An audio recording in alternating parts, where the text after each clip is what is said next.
कैसे हैं आप लोग।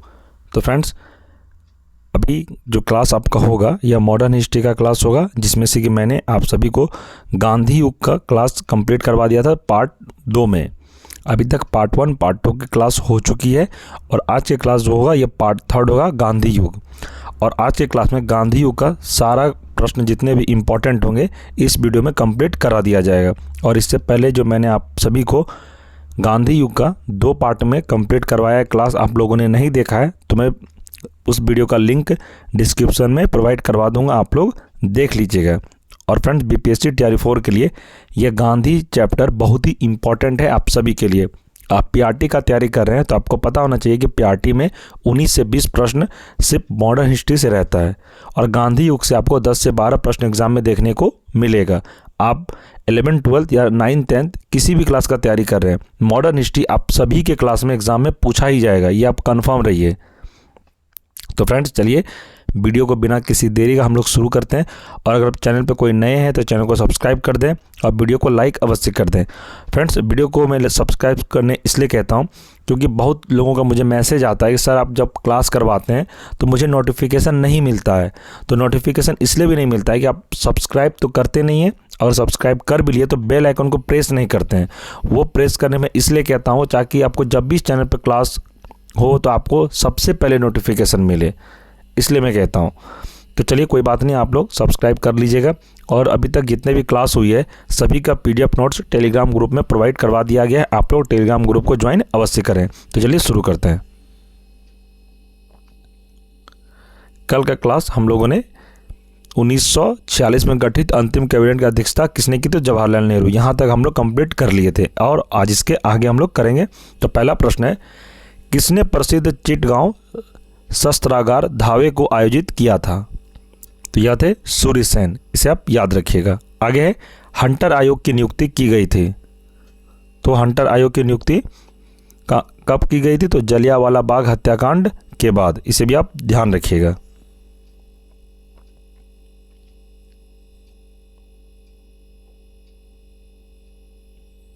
आगे प्रश्न है, भारत के विभाजन का बाल्कन प्लान उपज था। तो क्या थे? तो लॉर्ड माउंटबेटन के मस्तिष्क का, इसे आप ध्यान रखिएगा। आगे प्रश्न है, किस भारतीय राष्ट्रवादी नेता ने जर्मनी और ब्रिटेन के बीच युद्ध को ऐसे ईश्वर प्रदत्त अवसर के रूप में देखा जिसमें भारतीयों को उस स्थिति का अपने हित में लाभ उठाने का मौका मिला? तो यह थे सुभाष चंद्र बोस, इसे भी आप याद रखिएगा। आगे प्रश्न है, किसने कहा था मेरी पीठ पर किया जाने वाला प्रहार ब्रिटिश साम्राज्य के ताबूत में एक कील सिद्ध होगी?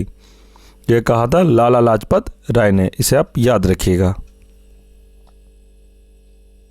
आगे प्रश्न है, किसके कारण सार्वजनिक रोष की लहर उभरी जिसके फलस्वरूप जलियांवाला बाग में ब्रिटिश द्वारा जनसंहार की घटना घटी? द रोलेट एक्ट, इसे भी आप याद रखिएगा। आगे है, पुस्तक the story of the integration of the Indian states किसने लिखी? तो यह लिखे थे वीपी मेनन ने। आगे है, 1932 के पुनः समझौता के साथ किसका सीधा संबंध था? यह था भारतीय दलित वर्ग का, इसे भी आप याद रखिएगा। आगे है, भारतीय स्वतंत्रता संघर्ष के दौरान किसने फ्री इंडियन लीजन नामक सेना बनाई? यह थे सुभाष चंद्र बोस ने बनाई थी। नेक्स्ट है, वर्ष 1928 में Hindustan socialist Republic association HSRA की स्थापना कहाँ हुई थी? यह हुई थी दिल्ली में, इसे भी आप ध्यान रखिएगा। नेक्स्ट है, जलियांवाला बाग में प्रदर्शन के लिए क्यों लोग जमा हुए थे? तो हुए थे किचलू और सत्यपाल के बंदी बनाए जाने के विरोध में प्रदर्शन के लिए, इसे आप याद रखिएगा। नेक्स्ट है, 1942 के आंदोलन में डॉक्टर राजेंद्र प्रसाद को किस जेल में कैद रखा गया था? यह रखा गया था बांकीपुर जेल में। नेक्स्ट है, जयप्रकाश नारायण किस पार्टी से जुड़े थे? तो जुड़े थे सोशलिस्ट पार्टी से जुड़े थे। आगे, भारत छोड़ो आंदोलन कब प्रारंभ हुआ? तो 9 अगस्त 1942 को प्रारंभ हुआ था। क्या? तो भारत छोड़ो आंदोलन। आगे है, वह व्यक्ति जिसने 4 अप्रैल 1919 को दिल्ली की जामा मस्जिद के प्रवचन मंच से हिंदू मुस्लिम एकता पर भाषण दिया था वे थे स्वामी श्रद्धानंद। इसे भी आप याद रखिएगा। नेक्स्ट है रॉलेट एक्ट का लक्ष्य था, तो क्या था? बिना मुकदमा चलाए बंदी बनाना और मुकदमों की सुनवाई की संक्षिप्त प्रक्रिया। आगे, ब्रिटिश सरकार ने महात्मा गांधी को जो उपाधि दी थी और जिसे उन्होंने असहयोग आंदोलन में वापस कर दिया था वह थी, तो क्या था? कैसर ए हिंद। नेक्स्ट, व्यक्तिगत सत्याग्रह में विनोबा भावे को प्रथम सत्याग्रही चुना गया था। दूसरा सत्याग्रही कौन था? तो यह थे पंडित जवाहरलाल नेहरू। पहला कौन थे? तो विनोबा भावे थे, दूसरा पंडित जवाहरलाल नेहरू थे। इसे भी आप ध्यान रखिएगा।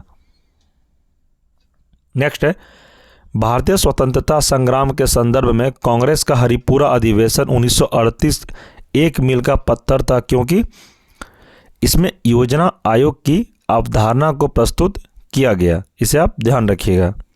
आगे, रॉलेट एक्ट पारित किया गया, तो कब पारित किया गया? तो राष्ट्रवादी और क्रांतिकारी क्रियाकलापों गतिविधियों में कमी लाने के लिए।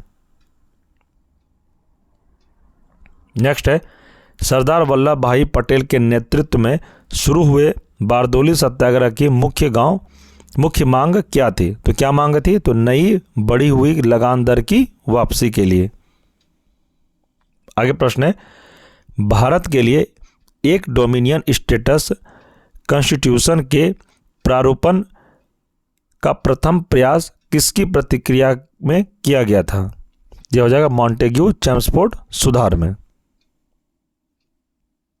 नेक्स्ट है कौन सा गोलमेज सम्मेलन 1932 ईस्वी में हुआ था? तो यह था तीसरा गोलमेज सम्मेलन 1932 में हुआ था।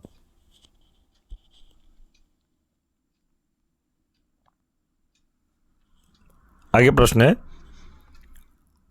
गांधी जी ने डांडी समुद्र तट पर नमक कानून का उल्लंघन किया था, तो कब किया था? 12 मार्च 1930 को। आगे है इंडिया डिवाइडेड पुस्तक के लेखक थे, तो यह थे doctor Rajendra Prasad. Next question है किसने सभी तीनों गोलमेज सम्मेलनों में भाग लिया था? तो यह थे भीमराव अंबेडकर, यानी BR अंबेडकर ने। आगे, मैं एक समाजवादी और गणतंत्रवादी हूं और मुझे राजाओं और राजकुमारों में विश्वास नहीं है। यह वक्तव्य संबंधित है, तो किससे संबंधित है? तो जवाहरलाल नेहरू से। आगे प्रश्न है गांधी जी दक्षिण अफ्रीका में कितने वर्ष रहे थे? तो रहे थे 21 वर्ष। नेक्स्ट, भारतीय राष्ट्रीय कांग्रेस के 1924 के अधिवेशन से महात्मा गांधी द्वारा मात्र एक बार अध्यक्षता की गई। यह अधिवेशन कहाँ हुआ था? तो गांधी जी कौन सा अधिवेशन की अध्यक्षता किए थे? तो बेलगांव के। तो फ्रेंड्स, मैं आपको एक बता देता हूँ बात। बहुत सारे लोग मुझे मैसेज कर रहे थे, काफ़ी लोगों में से, कि सर आप जो क्लास करवाएं अभी तक में, ये क्लास अगर हम 9th-10th के लिए पढ़ें तो क्या हमारे 9th-10th जो आप क्लास का हैं वहाँ से कवर हो जाएगा 9th-10th का? बहुत लोग मुझे मैसेज किए सर मैं 11th-12th का हूँ स्टूडेंट, कोई PRT के स्टूडेंट फ़ोन कर रहे थे। तो मैं आप सभी को एक बात बता देता हूँ, आप कोई भी क्लास का तैयारी कर रहे हैं कि सभी क्लास के लिए ये क्लास इम्पॉर्टेंट, और जितने मैंने अभी तक क्लास करवाया है ये सभी क्लास को देखते हुए मैंने क्लास करवाया है। ऐसा थोड़ी है कि मॉडर्न हिस्ट्री में गांधी युग आपको 11th-12th वाले को नहीं पढ़ना है, या फिर PRT वाले को कुछ और पढ़ना है गांधी युग की जगह पे, या मॉडर्न हिस्ट्री की जगह पे आपको कोई और हिस्ट्री पढ़ना है। इसलिए तो मैं कह रहा हूँ ना कि आप सभी को मैं चैप्टर वाइज क्लास करवा दिया, जो कि सभी क्लास के लिए इम्पॉर्टेंट है। चैप्टर वाइज मतलब क्या होता है? कोई स्पेसिफिक क्लास थोड़ी है वो। चैप्टर वाइज हुआ कि आपके भी सिलेबस में वो चैप्टर इंक्लूड है। तो आप लोग इस बात का ध्यान रखिएगा। बहुत सारे मैसेज आने लगते सर ये हमारे क्लास के लिए है कि नहीं, 11th-12th के लिए है या फिर PRT के लिए। तो आपको मैं बता दूँ इस सभी क्लास के लिए ये मैं NCERT का सेशन चला रहा हूँ। जितने भी अभी तक क्लास हुई है, ज्योग्राफी का, पॉलिटी का, modern history MCQ based, geography का MCQ क्लास हो रहा है, साइंस बायोलॉजी का कंप्लीट करा दिया मैंने। जितने भी क्लास हुए अभी तक सभी का प्लेलिस्ट बना दिया गया और सभी NCERT बेस्ड है। आप लोग जरूर क्लास कर लें, और आपको यकीन दिलाता हूँ आपका TR4 में यहीं से प्रश्न एग्जाम में देखने को मिलेगा। चलिए प्रश्न आगे बढ़ते हैं। प्रश्न है, कौन क्रिप्स मिशन के साथ कांग्रेस के आधिकारिक वार्ताकार थे? तो ये थे पंडित जवाहरलाल नेहरू एवं मौलाना अबुल कलाम आजाद। आगे प्रश्न है, वे राष्ट्रीय नेता कौन थे जो 1925 में सेंट्रल लेजिस्लेटिव असेंबली के अध्यक्ष निर्वाचित हुए थे? ये थे विट्ठल भाई पटेल। नेक्स्ट है, गोद प्रथा पर प्रतिबंध लगाने वाला गवर्नर जनरल था, तो ये कौन थे? तो लॉर्ड डलहौजी थे। तो फ्रेंड्स, गांधी युग का चैप्टर आज के क्लास में पूरा कंप्लीट हो गया। इससे पहले मैंने 2 पार्ट में गांधी युग पढ़ाया था, आज तीसरा पार्ट है। ये 3 पार्ट में पूरा गांधी युग कंप्लीट हो गया। और फ्रेंड्स, आप लोगों ने अभी तक 2 पार्ट नहीं देखा है तो इस वीडियो के डिस्क्रिप्शन में मैं लिंक प्रोवाइड करवा दूंगा, पार्ट 1 पार्ट 2। आप लोग जरूर क्लास कर लें गांधी युग का, और इससे बाहर आपका TRE4 में प्रश्न नहीं जाएगा। आपको ये क्लास अगर कर लिए 3 पार्ट का गांधी युग जो मैंने करवाया, इसी से आपका गांधी युग से रिलेटेड जितने भी एग्जाम में प्रश्न पूछे जाएंगे वो हमारे ही क्लास से आपको देखने को मिलेगा। इस 100% मैं कह रहा हूँ। हम लोग कल के क्लास में पढ़ेंगे विविध आधुनिक भारत। ये हमारा जो चैप्टर होगा, ये हमारा मॉडर्न हिस्ट्री का जो कि राष्ट्रीय आंदोलन में ये अंतिम चैप्टर होगा आप लोगों के लिए। तो आप लोग कल के क्लास में सुबह 9:20 में हमारे चैनल से ज़रूर जुड़ें। और मैं आपको यकीन दिलाता हूँ फ्रेंड्स, आप हमारे साथ जुड़े हैं, मैं आपको पूरा TRE4 का सिलेबस आप लोगों को कंप्लीट करवा दूंगा। इसे आप ध्यान रखिएगा। जितने भी मैं आपको अभी तक क्लास करवाया हूँ TRE4 से संबंधित ही क्लास करवाया हूँ, इसलिए आप क्लास हमारे साथ कर रहे हैं तो आप यकीन मानिए मैं आपका TRE4 पूरा कंप्लीट करवा दूंगा। टेंशन की कोई बात नहीं है। और अगर आपको कोई सवाल पूछना हो, कोई भी रिलेटेड हो, बिहार में लाइब्रेरियन की भी वैकेंसी आने वाली है। अगर आप लोगों ने लाइब्रेरी की वैकेंसी नहीं ली है, यानी कि जिसके पास डिग्री नहीं है, तो वो तो फॉर्म नहीं भर सकते हैं। जिसका लाइब्रेरियन का कोर्स कंप्लीट हो गया वो तो फॉर्म भरेंगे। तो आप लोग लाइब्रेरियन के लिए भी तैयार रहिए। और फ्रेंड्स, किसी को भी कोई तरह का डाउट हो एग्ज़ाम से रिलेटेड या कुछ सवाल पूछना हो तो आप कमेंट सेक्शन में अपना सवाल को ज़रूर रखें। और अगर आपको मेरे से बात करना तो आप टेलीग्राम पर भी मुझे मैसेज कर सकते हैं। और किन्हीं को लगता है नहीं मुझे सर से बात करना है कुछ नोट से रिलेटेड, क्लास से रिलेटेड, तो मैं आपको अपना नंबर प्रोवाइड करवा देता हूँ, आप हमें कॉल भी कर सकते हैं। नंबर है 9709427320। फिर से कह देता हूँ 9709427320। ये नंबर पे आप हमें व्हाट्सएप मैसेज भी कर सकते हैं, आप हमें कॉल भी कर सकते हैं। कोई दिक्कत वाली बात नहीं है। बस आप लोग तैयारी करिए, जो मैं आपको पढ़ा रहा हूँ बस उतना पढ़ लीजिए, आपका एग्ज़ाम 100% क्वालिफाई हो जाएगा। तो फ्रेंड्स, और टेलीग्राम ग्रुप को अगर आप तक ज्वाइन नहीं किए तो टेलीग्राम ग्रुप को ज्वाइन अवश्य कर लें। टेलीग्राम ग्रुप में सारा प्रोवाइड स्टडी मटेरियल करवाया जाता है, क्लास का नोट्स कराया। इस क्लास का आपको PDF चाहिए तो टेलीग्राम ग्रुप को ज्वाइन कर लें, वहाँ पे आपको PDF मिल जाएगा। और अगर चैनल पर कोई नए हैं तो चैनल को सब्सक्राइब कर लें और बेल आइकन को प्रेस अवश्य कर दें। और फ्रेंड्स, यह वीडियो आपको कैसा लगा? अगर आपको वीडियो अच्छा लगा तो वीडियो को लाइक करें और इसे दोस्तों में भी शेयर करें जो TRE4 का प्रिपरेशन कर रहा है। तो फ्रेंड्स, मिलते हैं हम लोग अगले क्लास में। तब तक के लिए जय हिंद, जय भारत।